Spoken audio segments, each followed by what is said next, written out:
What I want to do is talk about the leadership of our civilian space program. Traditionally, the NASA administrator has been well qualified, is not controversial. NASA is one of the few remaining areas that has largely avoided the bitter partisanship that has invaded far too many areas of government in our society today. Until now. The NASA nominee, Congressman Bridenstine, he was nominated to head NASA last fall. His hearing in the Senate Commerce Committee was among the most contentious that I've ever been a part of. He was voted out of the committee on party lines, and senators on both sides of the aisle have expressed doubts, both publicly and privately to me, on his qualifications for the job.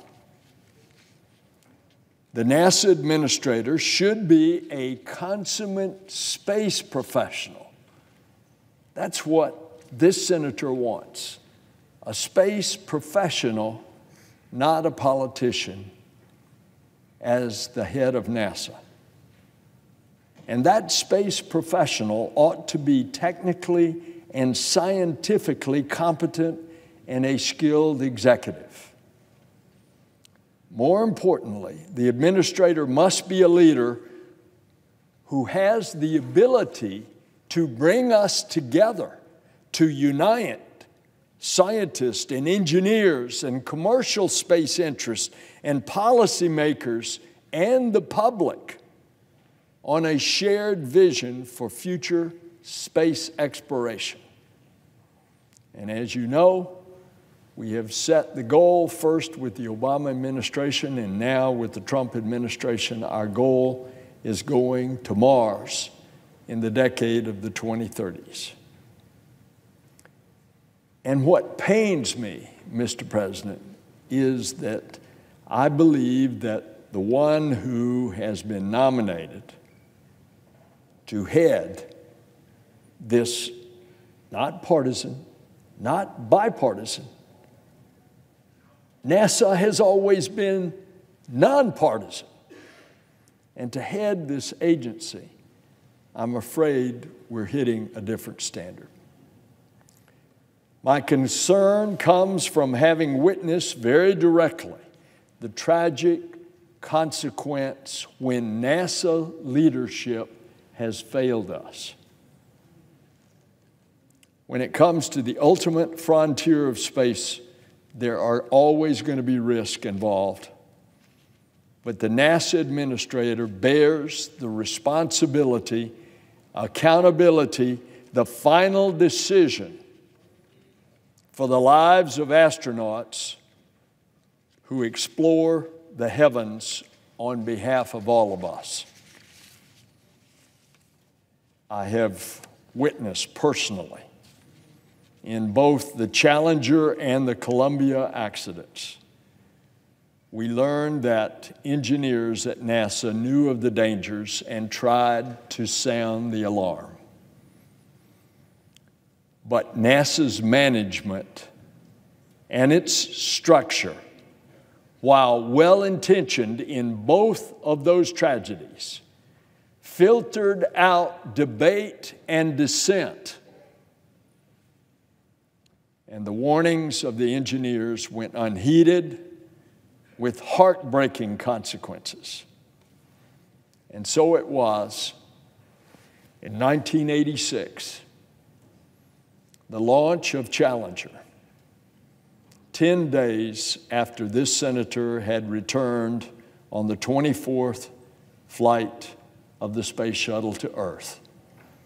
The tragic consequence, with even the engineers out in Provo, Utah, who were engineers on the solid rocket boosters begging the night before the launch, begging their management to stop the count when they saw in NASA TV the icicles hanging on the launch tower. Later in the investigation, knowing as we now know that they had received back the solid rocket boosters from previous flights in January where they saw blow-by of the hot gases past the field joints that were supposed to be sealed with the rubberized gaskets called O-rings, but because of the cold weather, they stiffened and did not seal the field joint, and the hot gases escaped as Challenger was climbing into the Florida sky. It hit right at the external tank, punctured the tank, and the crew was lost. And so too, we saw engineers in 2003 and before, and crew members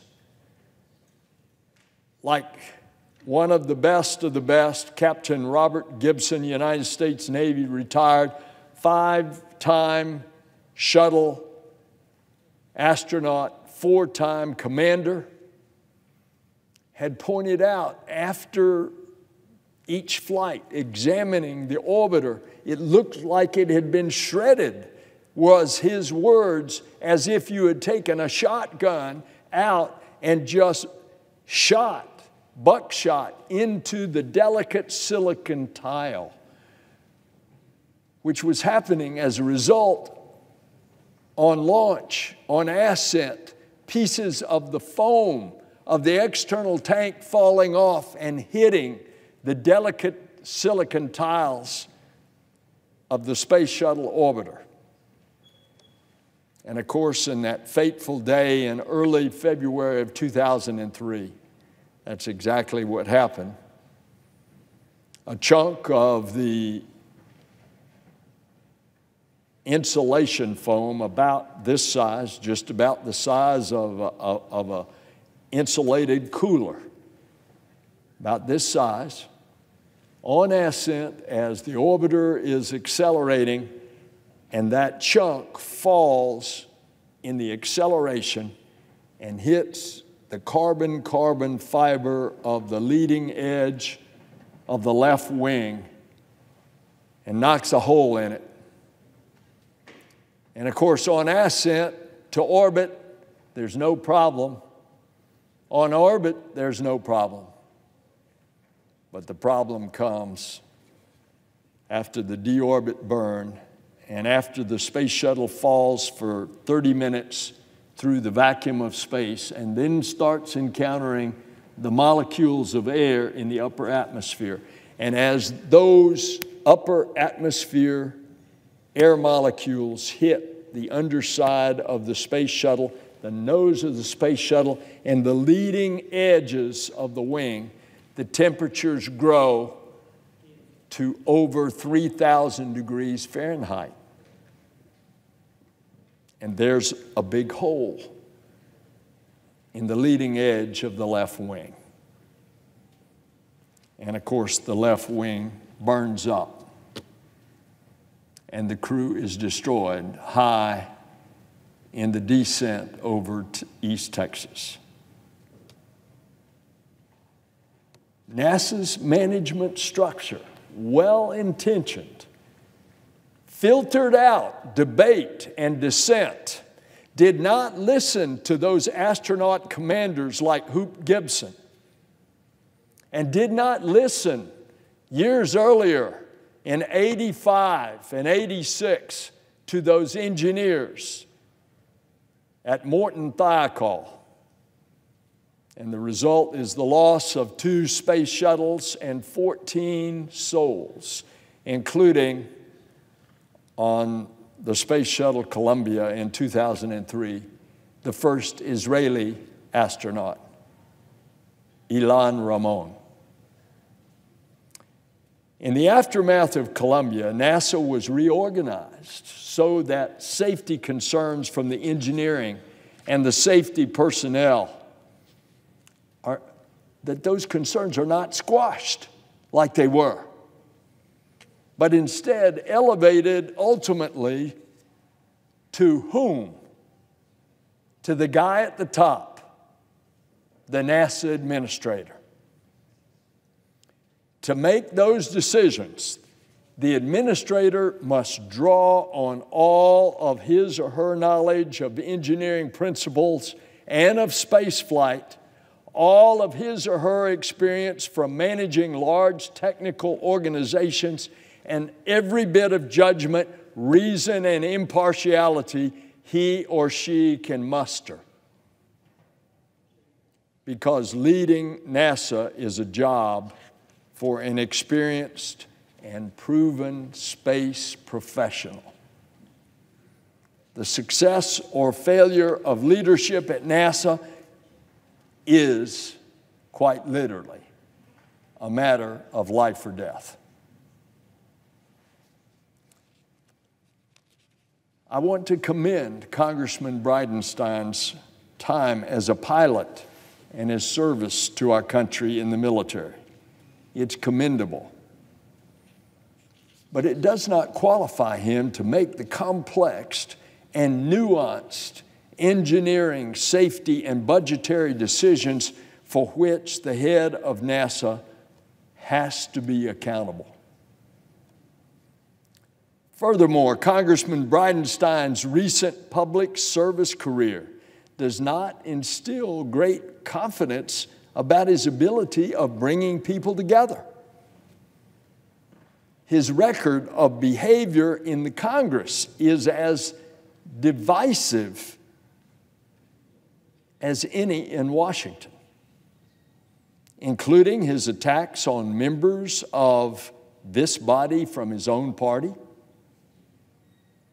It's hard to see how that record will endear him, and by extension, NASA, to Congress, and most importantly, endear him to the American people.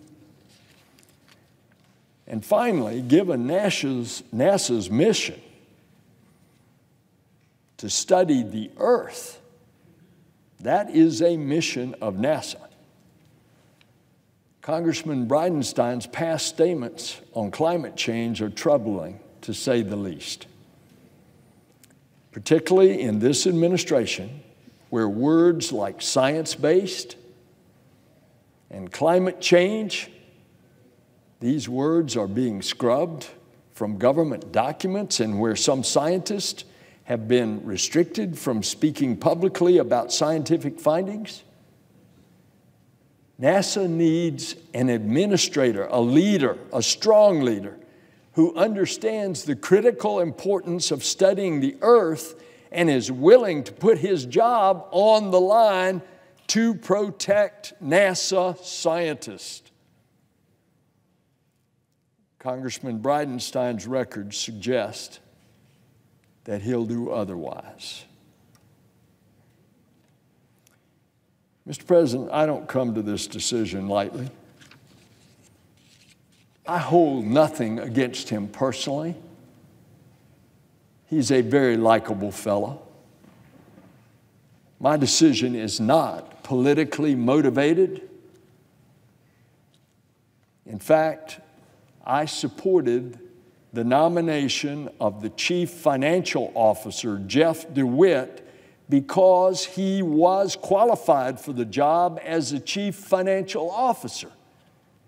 And he was confirmed without a problem and is in that job.